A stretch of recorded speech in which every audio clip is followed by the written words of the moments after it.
Oh, mother, dear mother, the church is cold, but the alehouse is healthy and pleasant and warm. Besides, I can tell where I am used well, such usage in heaven will never do well.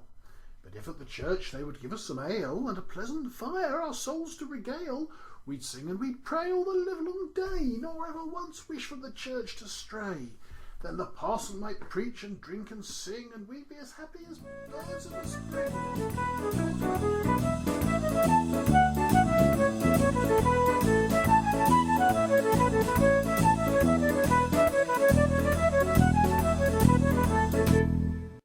Hello, I'm Andrew Rillstone. And I'm Andrew Rillstone's penguin. And together we are Folk Buddies. You see, that sounded okay, didn't it? I said it would. Yes, I must admit it did, at least as good as it ever does. Clary isn't here again this week, so it's just me and my toy penguin. Hello. But fortunately, again, I've been to some fantastic gigs and I've done some spontaneous on-the-spot recordings. So, I've got some stuff to tell you about. Well, come on then, Andrew. Did you really go to the Boomtown Festival? And did you take a lot of drugs? Because I understand that's what people do at the Boomtown Festival. If I hadn't taken a lot of drugs, do you think I'd be here doing a podcast with a stuffed penguin? I am on my way here.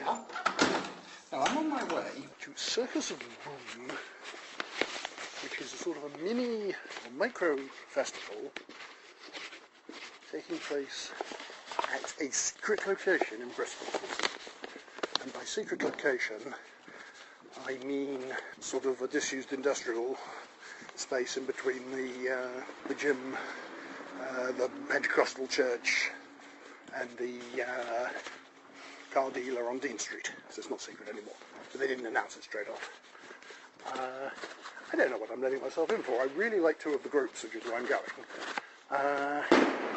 All the references to this being immersive, interactive, pop-up city. Part of me actually thinks this is going to turn out to be like one of those Christmas events you read about, where the North Pole turns out to be a sheet of white tarpaulin and a fat man in a Santa suit. Part of me thinks it's going to be really disappointing. Part of me thinks it's going to be a bit intimidating, and I'm going to be the oldest person there, which is, as always, a novelty for a folk event. Part of me thinks it's going to be really fun, obviously. So anyway, let's see what happens. Okay, so we're outside with about 8 people, although there are people inside who've got the uniforms on. There's a small clump of people, but presumably it is going to open exactly at 7 o'clock. Yeah, so say 7 o'clock. Exactly at 7, yeah? Yeah. I'm probably safe on one front. I don't think I'm going to be the oldest person here. Actually, quite impressive. Sort of cottages and castle walls sort of set up around the walls. It's not fun. I'm not. It is not disappointing, actually. Not as big as I was expecting. Oh well, this isn't as hardcore and scary as I thought. I mean, so far there are about 20 people all in this hall that's been set up a little bit like a oldie village, and it's full of people photographing the hall, which is not to say that when the music gets going it's not going to be good, although I hope there are more people. I hope I'm not either going to have to wait till 10 o'clock to hear any music, or the bands are going to come on first and no one's going to hear them. I think it is entirely possible that some of the people here are smoking what are perhaps not ordinary tobacco cigarettes. It's actually a lot of fun. It is a Boomtown crowd, not a folk crowd, mostly. And I guess all of these people will be at the Scar or Hibbity Hop nights that they're having over the next couple of weeks as well. But everyone is having a lot of fun dancing to the Fire Pit, the John Langham Band, and it's the Dark Monkeys in a minute. I have to say, Fire Pit were as subtle as they ever are. They were, subtle and nuanced. They said, this song's called Fist Fuck the Pope. it wasn't, but the interactive theatrical pop-up stuff they were talking about, what it is that we're in a hall. It's actually supposed to be a Wild West town. There's a reason that the folk is a Wild West town. It was going to be an Americana night, so merge the two. But you've got like things that are meant to be a Wild West town, like sort of stage frontages all around the walls. In some of the little rooms round the back, there are little nooks and crannies. There's a room where people in costume are playing poker, and there's round the stage there are ladies that are repute. That's nothing to do with the people who come. I mean, there are ladies in red dresses like those kinds of ladies are in cowboy films, sort of dancing a bit. But to be honest, what it feels like is a huge nightclub with a huge nightclub stage. It's now absolutely full. You can't move. Of people dancing to and having a good time listening to folk music. So I say, yeah.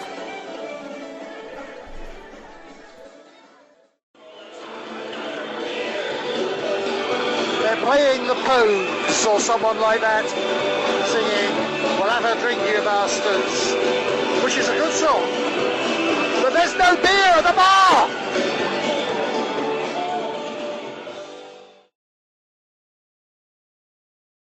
I'm just back from the Folk House, where I've been listening to the lovely Jim Causley doing a gig with Lucas Drinkwater. Didn't think I'd heard Lucas Drinkwater before, but stupidly I hadn't realised he's in Three Daft Monkeys, who we're big fans of. Three Daft Monkeys, of course, are Cornish. Jim Causley is from Devon. He's the other Devonian folk singer. What they were performing tonight was songs pretty much entirely off their album, of Jim's album, Cypress Well, which is settings of poems by the Cornish poet Charles Causley to music. There is a coincidence of names you will have spotted. Jim Causley is very distantly related to the poet Charles Causley. I hadn't heard any of the songs off the album before, although it's been out for a while.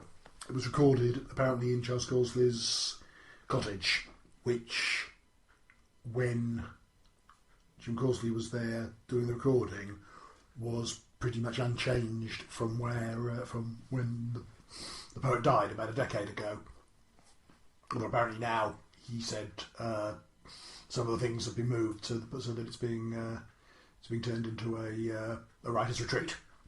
You know, they couldn't leave it as a shrine forever. To the extent that he actually played on the album. He says he played some of the pieces on the poet's own piano. So Jim Causley is someone I like very much, and he's very charming. Chatted with him a bit beforehand. He was aware of Folk Buddies. We can say Jim Causley, friend of the show.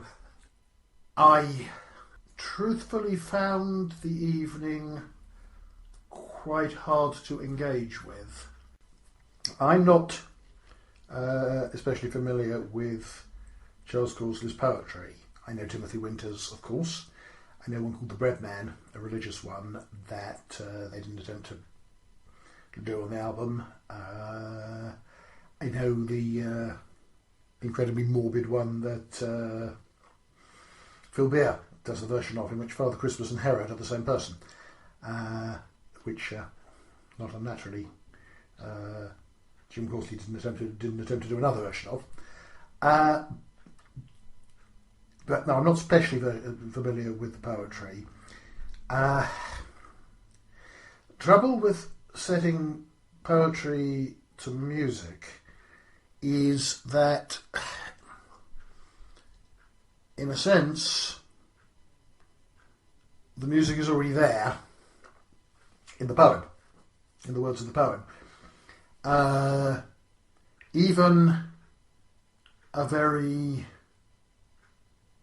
complex, lyrics-heavy writer the lyricist, like Mr. Bob Dylan, for example, or Mr. Chris Wood, or Hugh Lupton writing with Chris Wood, I think is sparser because the lyrics are only one component, it's words and music. So in a sense, it can sometimes feel that the tune is competing with the words. I was certainly, in some cases, having to concentrate quite hard to hear the words. I suspect if you are already a fan of the poet and know this stuff very well, you might have had a completely different experience of the evening. But there were a couple. There was one. There's one of a Long Saints legend, dealing with the saint being martyred and spring popping up where he'd been. There was a religious one of Mary and Joseph riding by a fig tree, where there were such a lot of words that I had lost myself by the end. He does do Timothy Winters, you know the one. His belly is white, his neck is dark, his hair like an exclamation mark. He licks the patterns off his plate. He's not even heard of the welfare state. Giles Causley was a school teacher, and apparently this is a real lad he's writing about. And it's done very cleverly, set to music. One of the things Jim says is that poetry tends not to have choruses, refrains. So in that case, he took the last verse, Amen, Amen, Amen, Amen, Amen, Amen, Amen, Timothy Winters, Lord, Amen, and sticks that in as a refrain, and puts I suppose a jazz lilt on the whole thing. It works as a song. Almost still felt like words and tune being squashed together. There was one. Now, I've listened to the album since I came home, so I may be becoming confused as to whether he actually did this one at the gig. But there's one about a sailor's old friend, or a sailor coming to see an old friend. The old friend won't let him in, which I thought flowed much more as a song. I thought... Oh, there's one which is just a straight ballad form. My Young Man's a Cornishman, which did work very nicely. My young man's a Cornishman. He lives in Camden Town. I met him going up the hill as I was coming down. You see, that's a reference. You got that, didn't you? Because there's a Cornish traditional song about the first steam train, which goes, the horses stood still and the wheels turned around, going up Camden Hill, coming down, and this is the young man who's going up and down the hill. That's neither here nor there, but it's true. But that, and also the basic sort of silliness of the song, really, of just working in as many Cornish references as Causley possibly can, fitted a sort of bouncy ballad catchiness to the song version. There's one which is, you see, in a way it was the thing I liked the best. But a little piece called Eagle 1 and Eagle 2, where apparently there are two statues of eagles outside the town hall. Maybe it's the court, but outside in the village. And the local children say that between the stroke of midnight and the stroke of 15:15, the eagles come to life and fly around the town. And in the poem, Giles Causley says that if he happens to be out that late and is walking past the town hall, for some reason he won't look, which is neat. And it's really assembled. It's really in style a nursery rhyme.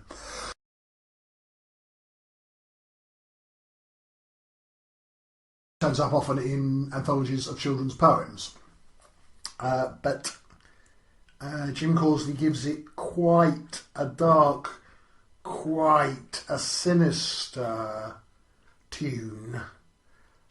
I suppose, was it supposed to be, you know, a grown man still being scared of his childhood bogies, in a way? I like that one. So I did have a good evening. It was a lovely atmosphere. They was in the bar, the cabaret style of the Folk House, which was just right, and you always know having a good evening when there's a genuine encore. I mean, as in singers persuaded to come back on, and come back on a second time and can't think what to do. So after he'd done all the serious stuff, Jim did Sid Kipper's Dyslexics Alphabet. If you haven't heard Sid Kipper's Dyslexics Alphabet, you ought to. So just assume I put a clever, smart remark there to wind up that we ended up going from Devon to Cornwall to Norfolk. Hello, folk buddies. I'm just back from Bath, from the Chapel Arts Centre in Bath. A lovely little venue. Oh, who can ever be tired of travelling back from Bath on the 10:15 train and then walking all the way to Montpellier from Bristol Temple Meads in February, as I believe Jane Austen said. God, that was a weak link. It wasn't even a link. Anyway, Chapel Arts Bath. To hear a show, or a performance, called The Sensation of a Wound, performed by Jim Boys, who I know of as being 1/3 of Coop Boys and Simpson, the male a cappella group, and Belinda O'Hooley, who is obviously half of O'Hooley and Tito. Obviously, if you know. If you don't know, it's not obvious. It was Jim's night. Jim Boys' night. He was singing and reading. Belinda was playing the piano, as only she can. Don't have a critical vocabulary to describe piano playing. All sort of up and downy and liquidy and not folky. Not folky. She's not a folky piano player. Very classical, actually. She also played her squeeze box a couple of times. The idea behind the show was that Jim Boys' grandfather had been in the First World War and had left a memoir about his experiences about being injured and being a prisoner of war. So he was known as Croppy Boys, I suppose. So it was Jim Boys telling the story interspersed with songs. I have to say, the first half I felt was... I was thinking I'm not going to enjoy this. It was maybe, for the basis of the first half, slightly worthy. It starts out reading this passage from the guy's memoirs about being shot and being shot on the Mirren Road. Insert space to get name of First World War battle correct. And Jim the narrator says, actually, chronologically, that couldn't have been where it was. And so sort of tries to work out where it did happen. A lot of the first half was accounts of military stuff, really. You know, the on such a date he seems to have been transferred from this regiment to that regiment. This regiment, you know, was moved from here to there and there to here. Yeah, I started to lose track. It was not that gripping. You could not help, if you'd seen it, help comparing it back with the Sam Sweeney Made in the Great War violin show, where, of course, the narrative was done by Hugh Lupton, who is just the greatest oral storyteller. So, yeah, he did a lot of taking raw facts and, as he says, putting flesh on them. There wasn't a lot of flesh in this. We learn that. I think he says his school was a Dickensian institution. The family's business burns down, and as a result, they're able to build a bigger shop, and they go from being a rack trade shop that sells, a business that sells cloth, to actually being a department store. He's become head of this department store in 1917 when he's called out to the army. But there wasn't any, we were just given facts about that. The songs were mainly pretty good. It reminded me, I don't know if it was consciously doing this, but was putting me in mind of Oh What a Lovely War, actually. There was quite a bit of taking contemporary songs and songs you'd probably heard, but then re-skinning the words, so they were about this particular soldier's experiences. So there was when he ends up on the coast of France, there's a version of I Don't Like to Be Beside the Seaside, which is quite fun, actually. We'd be having lots of fun if it wasn't for the Hun beside the seaside, etc. So I got to the interval feeling this is okay. I'm going to cane, but it's not brilliant. I have to say, it picked up massively in the second half, and for the very simple reason that it had caught up with where the guy's actual memoir had started, and so it was nearly all Jim Boyce reading from his granddad's typed account of the war.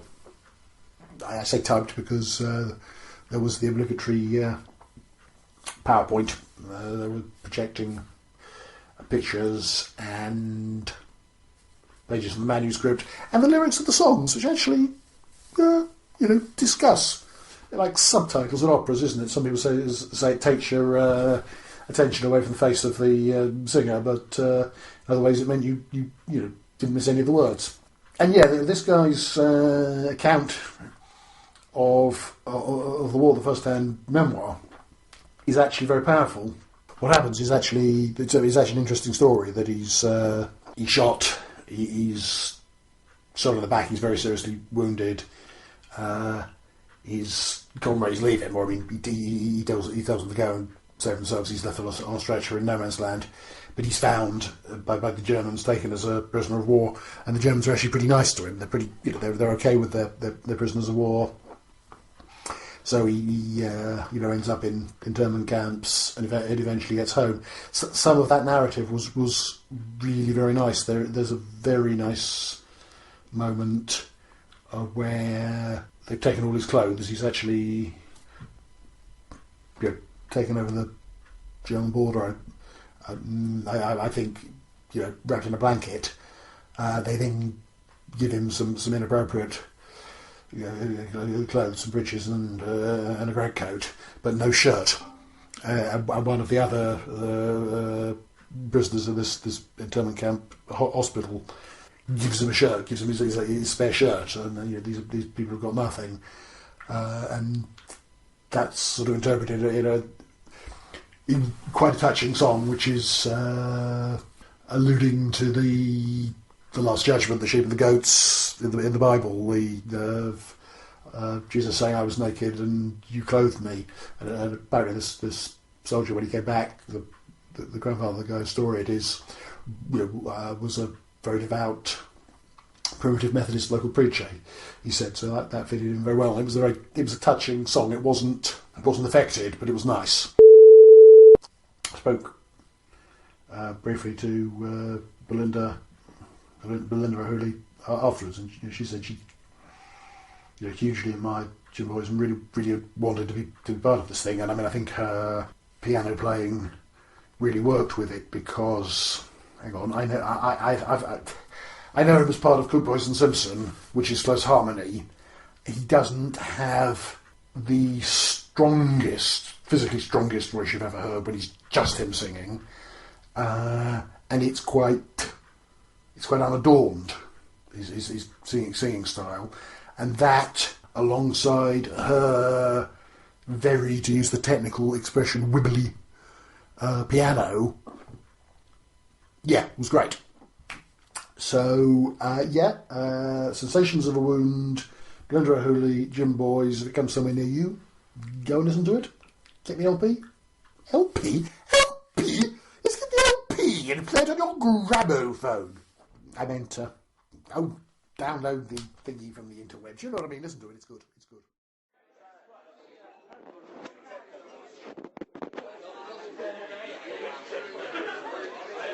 Hello, folk buddies.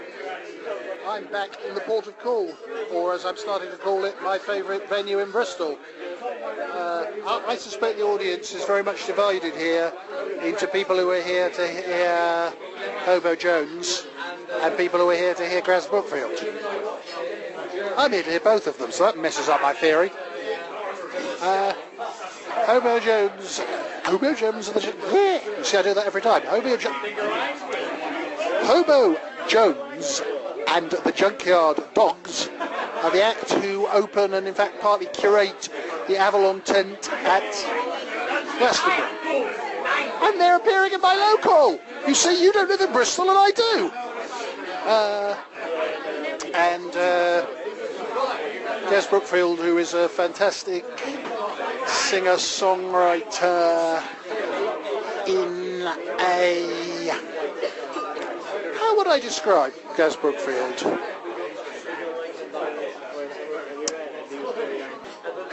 Imagine a very young Protestant atheist Jake Thackeray, who instead of growing up in the 50s grew up in the 80s. Well, he's nothing like that. Personal, funny, perceptive songs,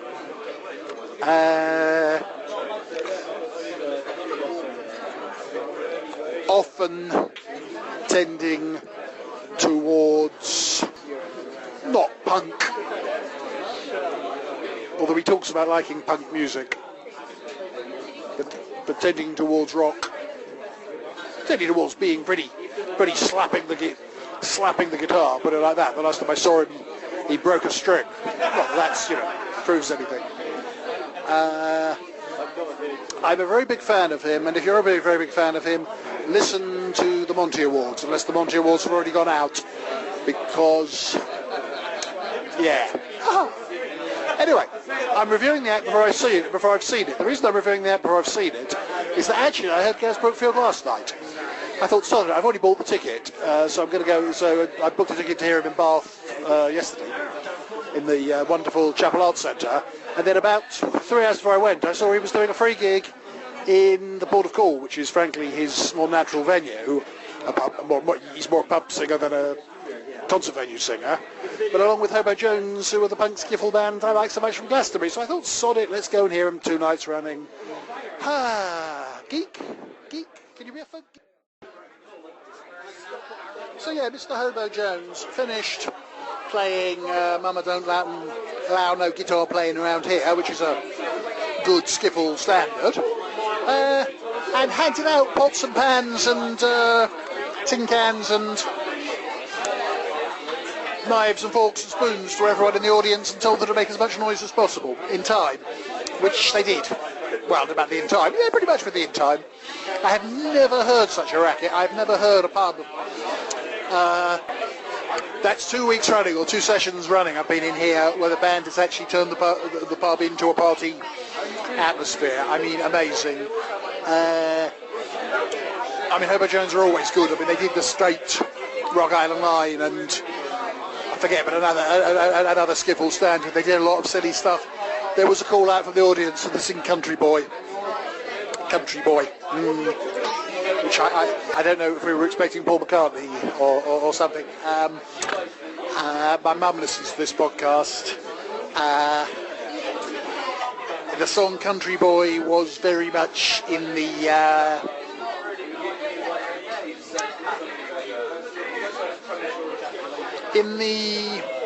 idiom of a rugby song, shall we say. Maybe even been a rugby song.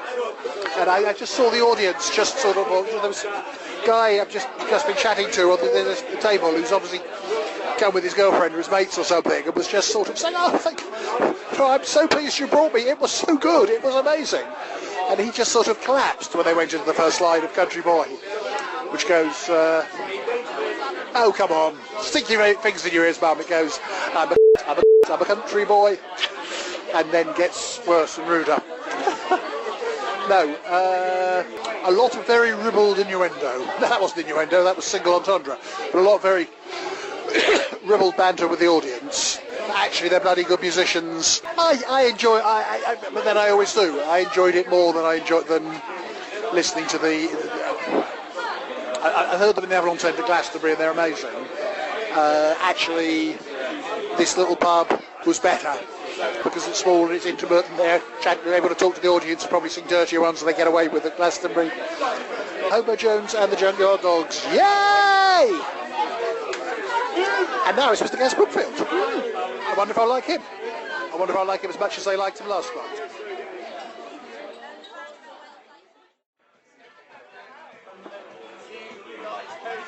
Hello, folk buddies. Okay, the Port of Call is officially my favourite pub, and Gas Brookfield is officially my favourite singer. Oh. Terms and conditions apply. Absolutely fantastic evening. There are not many... Given that I heard him do a set last night, I had to hear Hobo Jones. I honestly didn't know if I was going to stay and hear it all over again. He did the same set pretty much, and I liked it just as much. He's really hard to describe. I would funny songs on serious subjects, I would say.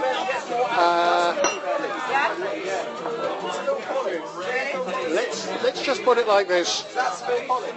He did Be the Bigger Man, which is a song about school and bullying and confronting someone who bullied him at school years later when he's an adult, and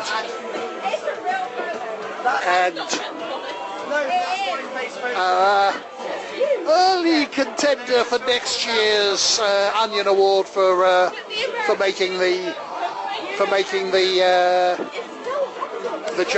judge a bit overwhelmed. I mean, honestly. Are you saying that is more attractive? Oh, and it's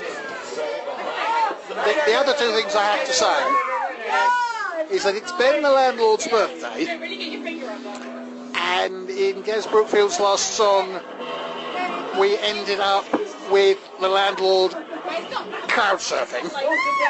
Well, 6 or 7 people carrying over his head, but it was quite a thing. And it's now 11:15 and I have to go to work tomorrow.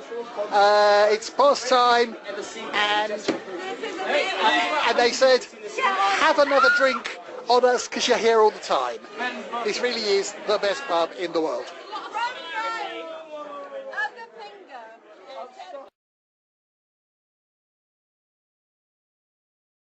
It's really hard to characterise Gas Brookfield because he's not really folk, although he's acoustic. I think he calls himself a folk singer. I may be wrong, but I think he does call himself a folk singer. But it's not really folk music. It's not folk music, remotely folk music. It's not pop or rock and roll. He finished on what I hadn't heard before, but which was expressing the original and daring point of view that boy bands and Simon Cowell is not authentic music. But what will happen to children if they've never ever heard anything real? It's better to hear something out of tune than something that's not authentic.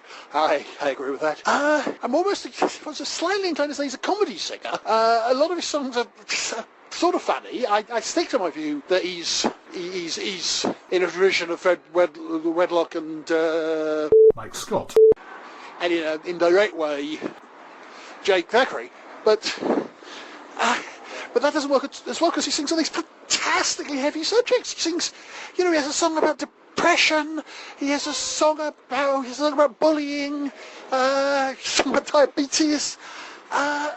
He's one of those people you have to describe as a one-off, unique, very amazing, and in a quite laid back, quite British way. real stagecraft was, in a way, it was kind of a mistake. Well, there wasn't any way I don't think there was much other way they could do it, but the fact that Hobo Gems opened the set, they're silly, they're singing skiffle and effectively dirty rugby songs and filthy jokes, and just they, won the audience over, just 1,000%. In a way, going from that to a single guy with a guitar, although a very loud guitar and a very, I'm not saying it's finger in the ear stuff, but going from that, we're going from the sort of party band to the one singing on serious subjects where you've got to listen to the words. Put it that way. It's quite courageous, and there were points where Gez Brookfield was slightly berating the audience and saying, "Come on, are you going to sing along? You've either got a beer in your hand, or you've got to clap. Oh, that's better. This is starting to feel like a gig." All of that stuff. It was the landlord's birthday, and there was calling out for silly songs. He did a medley at the end of. There were some in-jokes I wasn't getting, but it seemed to be a medley of his songs, but incorporating some rap. At one point he went into Button Moon, which of course indicates the generation it is, because that's the equivalent of Bagpuss or the Clangers for younger people, not very young people, but Button Moon is way after my time.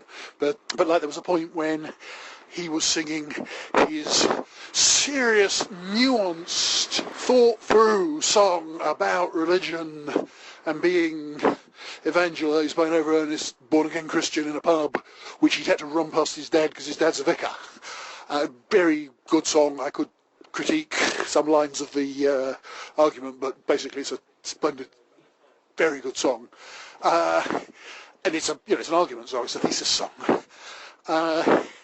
Everyone had a lot to drink, and people were dancing, and the Ben the landlord was vaguely attempting to limbo dance under a couple of ladies, and he just joined in without missing a beat, playing. Extended the instrumental, the guitar break for people to dance with. It was, just a masterclass. The one thing I would say about him, if I had to critique, is that there's quite a lot of his songs are songs about being a guy who writes songs about a guy being on the road, songs about having a rotten touring van that breaks down all the time. There are maybe moments where I'm thinking, you've done that one before, I've heard that song, some of the songs are too similar, but that's a very small criticism to make of the fact that I'm talking very quickly. Did I say that at the end of the evening, after they'd officially closed, they gave me a free drink because I'm a regular? I don't think it's the Spanish's fault that there's not enough fish, which is why I think that Steve Knightley's songs suffer from unconscious anti-penguin sentiment. So anyway, that's some of the gigs I've been going to over the last couple of weeks. Sounds like you've had a good time. Oh yeah, I have. Obviously I always have a good time because, to be honest, I pick the gigs I think I'm going to enjoy.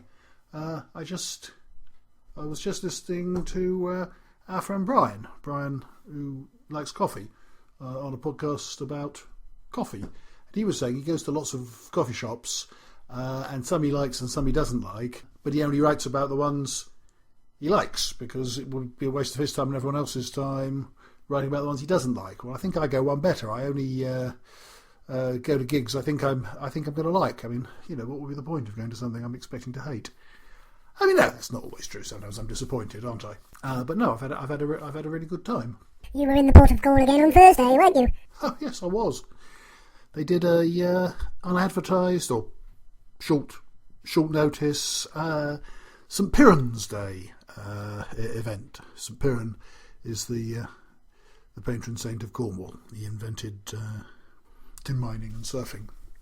They had the Roaring Troman, who are the best sea shanty band in Bristol.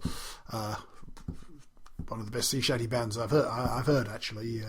Just straight shanties, bit of banter, bit of mucking around, a few silly songs they've written themselves or sort of fake shanties, but mostly just, South Australia and Northwest Passage and Spanish ladies and, just done brilliantly. And they were serving pasties. I mean, not the shanty group weren't serving pasties, the Port of Call was serving pasties. And it just made for a really nice evening. Did they sing Cousin Jack? No one sang Cousin Jack, but someone on the floor. There were a few floor spots, and someone from the floor sang Going Up Camden Hill, Coming Down, and I never knew that was quite a dirty song.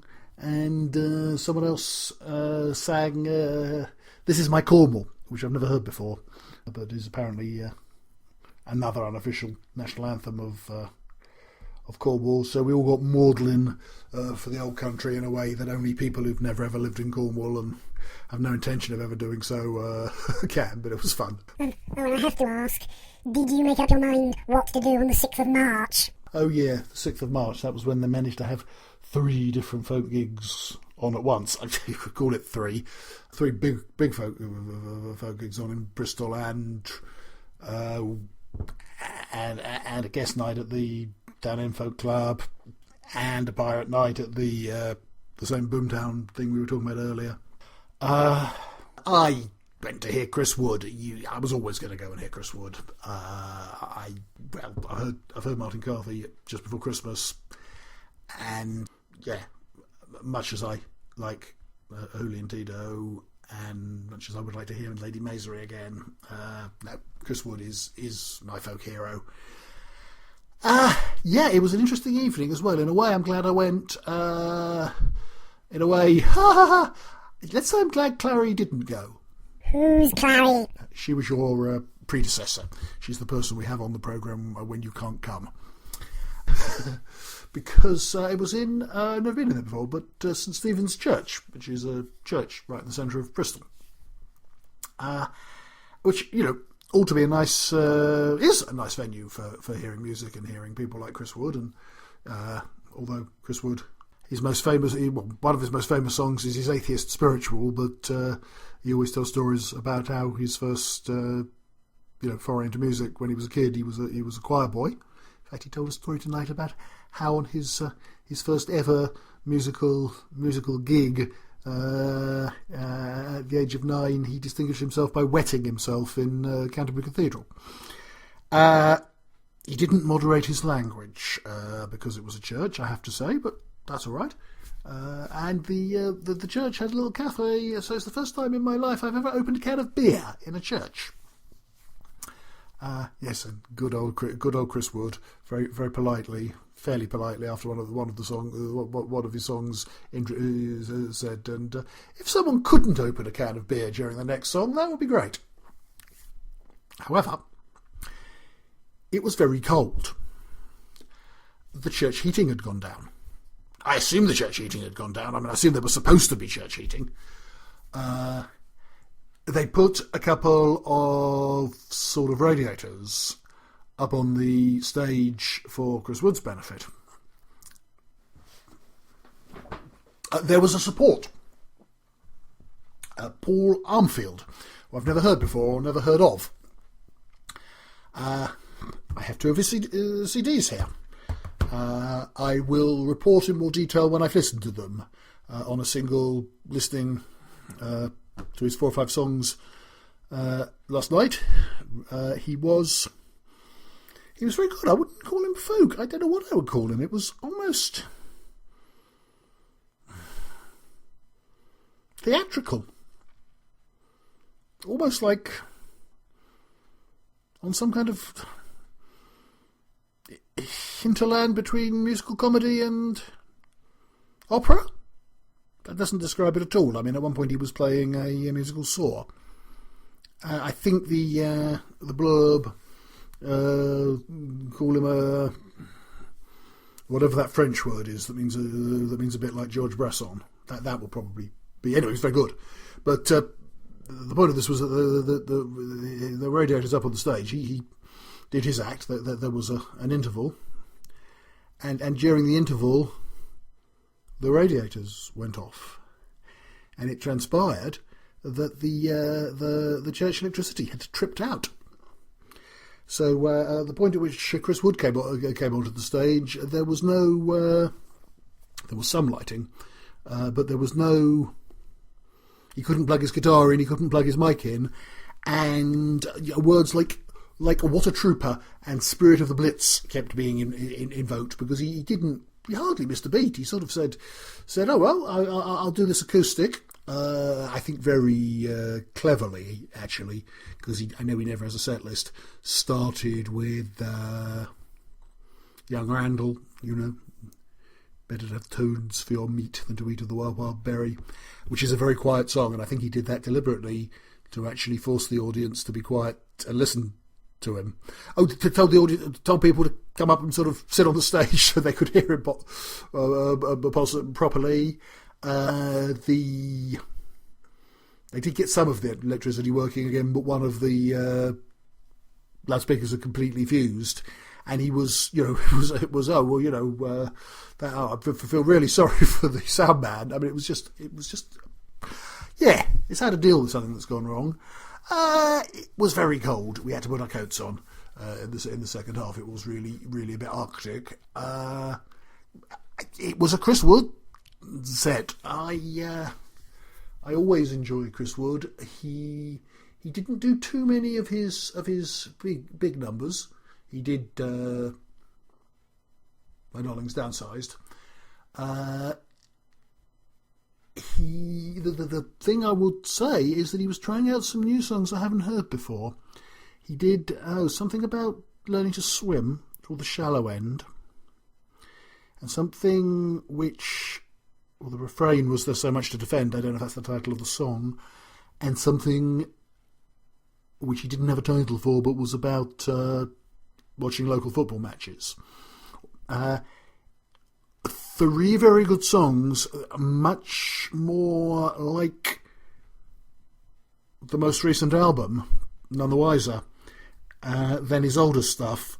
It's like he's moving into a new period or a new style in which that slightly protest singer, slightly philosophical sort of person who could produce Albion and The Grand Correction now seems to be becoming almost a musical journalist, because in the way that None the Wiser, which he sang, is really just a list of observations of things he saw when he was touring the country. The song "There's So Much to Defend" was lots of vignettes about people's sort of little lives and what they do, probably making a point about us being fragmented and not communicating, but a lot of it just seemed to be images. And the football song, which he says he hasn't finished and doesn't know if he is going to, it's going to be a polished song that appears on albums, was really just a narrative of what happens in the bar or in a minor league football match during a game. I like them. I have to say that, I've said before, None the Wiser took some time to grow on me. They're not hitting me between the eyes in the way that, Hollow Point did. I suppose you could say Hollow Point is about life, about a sequence of events. Okay, it's a sequence of events that had a tragic result, but it's about stuff happening, and I suppose Albion is about stuff happening, so maybe it's not that big a change. But anyway, it was cold. So anyway, I've gone on much too long. So that was Folk Buddies. Hopefully, our next instalment, we really will have a proper human being for me to talk to. Oi, you want your manners? I'm sorry, Percy Penguin. Maybe we'll have another episode, and you can tell me what kind of music you like. The songs I like are the ones in the English Book of Penguin Folk Songs. I knew you were going to say that.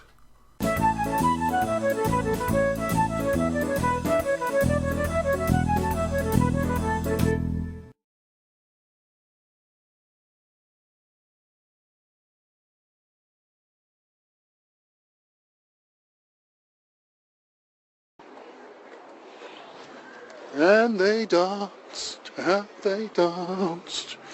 with wild abandon and matter. Yes, they danced,